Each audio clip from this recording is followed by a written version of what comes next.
કેમ છો બધા? જીગાના બ્લોગમાં તમારું હાર્દિક સ્વાગત છે. બ્લોગની વાત કરું તો આપણે જો ગટર કાઢવાની છે એ આપણે રાતે આ કિયારો વાર્યો હતો, થોડુંક મોડું થઈ ગયું તેમાં, તો આપણે ગટર કાઢવાની છે. જો કેમ કે ડાયરેક્ટ આવો ઢગલો થાય. જો આ બીજા પાકનો માલ છે, કોમેન્ટ કરજો સારો છે કે નથી. બાંગડા વાળો છે, જો બાંગડો છે એટલો માલ છે, આટલો ઢગલો 2 ઢગલા થઈ જાય કિયારા, કેમ કે ડાયરેક્ટ માલ બારે કાઢવાનો થાય. એટલે જો ગટર કાઢી નાખી, પાવડીથી સાઈડમાં લઈને ગટર કાઢવાનું કરી નાખી ચાલુ. તો બ્લોગમાં બી ના રહેજો, તો બ્લોગમાં બી ના રહેજો. બીજું ગટર બટર કાઢીને થઈ જાય નવરા, અને જોલ બાજુ ગટર કાઢવાની છે આપણે એક કેરાની. એક કેરામાં 2 ગટર બુરાય, કેમ કેરો મોટો છે, 200 ફૂટનો કેરો છે. તો કાઢવા માંડી.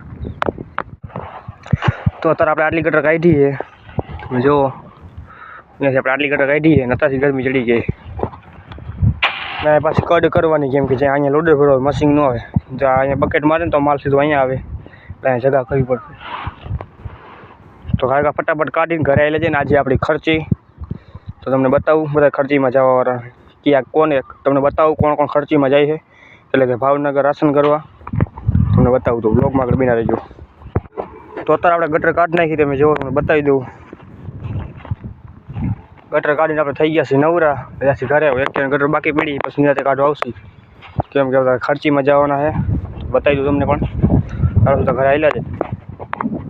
અત્યારે વાગી રહ્યા છે 5 ને આપણે જવાનું છે ફુવાના કારખાનામાં. એનો તેલનો ડબ્બો અહીંયા, કેમ કે આજેથી ખર્ચી તો તેલનો ડબ્બો અહીંયા મૂકી ગયા હતા. આપણે બાઇક ચાલુ કરીને સીધા ભાગી.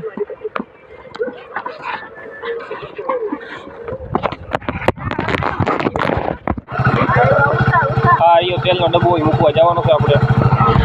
આ હે તેલનો ડબ્બો ભાઈ, આપણે મૂકવા જવાનો છે. પછી જઈને ભજીયા બનાવવાના છે.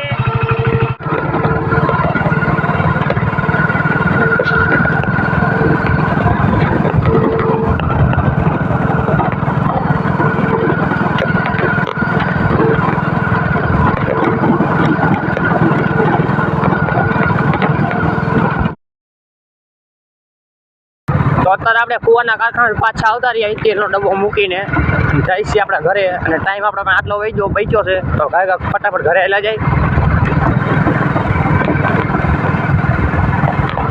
ફાઇનલી આપણે ઘરે પહોંચી ગયા છીએ.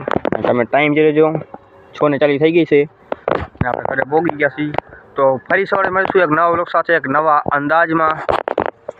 આવો કંઈક નજારો છે દી હાથમાં જે વસ્તુ બાકી જો હેલો આવે છે. હું ઓકે ચેનલને સબસ્ક્રાઇબ લાઈક ફોલો કરતા રહેજો. મારા ભાઈને આગળ સપોર્ટ કરજો. મઠો ખાઈ ગયો છું ગાઈસ. એ શિખંડ ખાધું ને અત્યારે શિખંડ આજે, કેમ કે આજ ખર્ચી હતી, શિખંડ ખાધું છે ને. તો ફરી સવારે મળીશું એક નવા વ્લોગ સાથે, એક નવા અંદાજમાં.